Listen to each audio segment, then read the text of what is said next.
तुम्हाला यांना बाहेर काढा बाहेर. आता जो आवाज करल त्याच्या अंगावर मी ह्याला सोडल. नाही म्हणजे दम द्यायला त्या बाळा मित्रा किती दिवसांनी भेटलास. मी काय म्हणतो कसे तुझ्या सगळे घरचे? अरे घरचे सगळे व्यवस्थित आहे बाबा. आई कशी आहे? आई बरी बा. हा भाऊ कसा आहे? भाऊ पण बरा आहे. बहीण कशी आहे? बहीण तर एकदम बरी. बायको बरी आहे? बायको पण बरी. मग बाबा बराच असेल तुझा? नाही मी विचारलं म्हणजे कसं विचारतो कसा आहे तुझ्या आईचा नवरा? काय बोललं? अरे साधी मराठी भाषा आहे बाबा आपली. कसा आहे तुझ्या आईचा नवरा?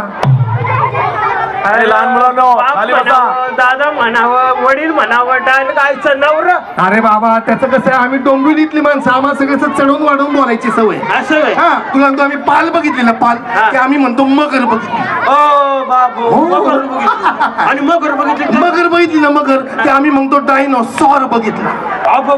डायनोसॉर आणि डायनोसॉर बघितल्यावर डायनोसॉर तुझ्या आईच्या नवऱ्यानं तरी बघितला होता. म्हणून म्हटलं कसा आहे तुझ्या आईचा नवरा? चांगले संस्कार आहेत दादा तुझ्यावरती. चांगलं विचारलं कसं आहे तुझ्या आईचा नवरा. मी पण या डोंबिवलीच्या मातीतच लहानाचा मोठा झालोय. हा आता तुझ्या जसं तुम्हाला विचारलं त्याचं उत्तर मी चांगलंच देणार. काय विचारलंस तुम्हाला? मी विचारलं कसा आहे तुझ्या आईचा नवरा? तुझ्या आईने सोडल्यापासून बरं आहे. नाही तर टीव्हीवर गेला असता. तसं नाही. बायकोला घरामध्ये चरा कापतो घाबरतो. कोण? तर नवऱ्याची इज्जत का भावाची इज्जत खाली. नाही का हा येड्या बायकोला मी घाबरतो कोणी सांगितलं? येड्या बायको माझ्या समोर असं बायकोला म्हटलं उठ की उठते. बस म्हटलं की बसते. बायको माझ्या मुठीत आहे. मुठीत आहे बायको. मुठीत एवढी बारकी आहे बायको. हे तुझ्या विनोदाला चेपला पाहिजे. अरे येड्या मुठीत म्हणजे धाकात आहे माझी बायको. धाकात आहे. तुला सांगतो मित्रा परवा काय झालं आमच्या दोघांचं असं कड्याक्याचं भांडण. म्हणजे लय बेकार भांडण. लय बेकार भांडण. लय बोललो तिला म्हणजे लय वाचा भांडली. शेवटी माझ्या समोर वाकली. बायको माझ्या समोर वाकली. कोल्हापूरची दांडगे बाई तुझ्या समोर वाकली. आणि काय बोलली माहितीये का? काय बोलली? खाटेखाली लपून काय भांडता बाहेर या. अरे नरसाळ्या बायकोला खाटाखाली घुसून बायकोशी भांडतोय आणि बोलतो घाबरतोय. इकडे मर्द बघ मर्द. कोण तू? मी बायकोशी चरा कापते. आपल्याला तुझी चरा कापते. बायकोला उठ बोललं की बायको उठते. तुझी पण. बस बोललं की बायको बसते. तुझी पण. अरे काल बायकोला 4 वाजता सकाळी बोललं बायको उठ आणि पाणी गरम कर.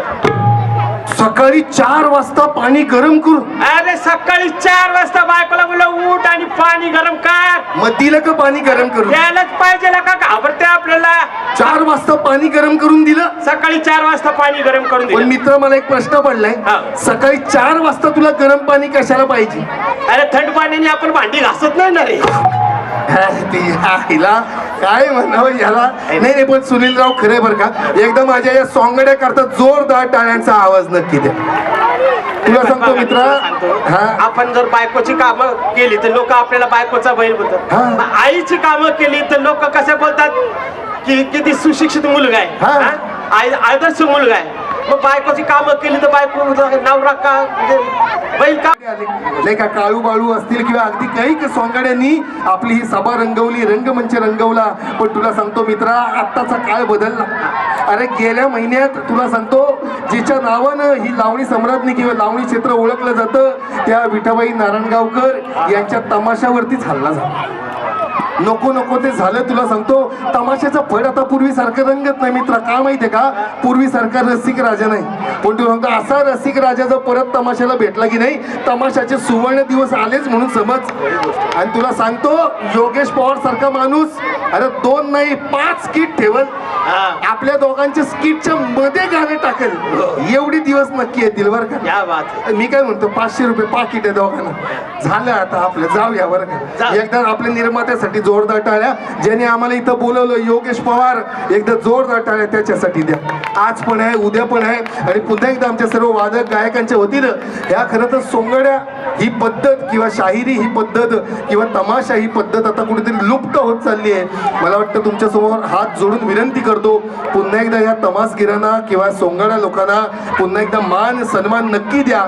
तमाशा ही कला नक्कीच आपण जगवूया एवढंच हात जोडून विनंती करतो. धन्यवाद. धन्यवाद.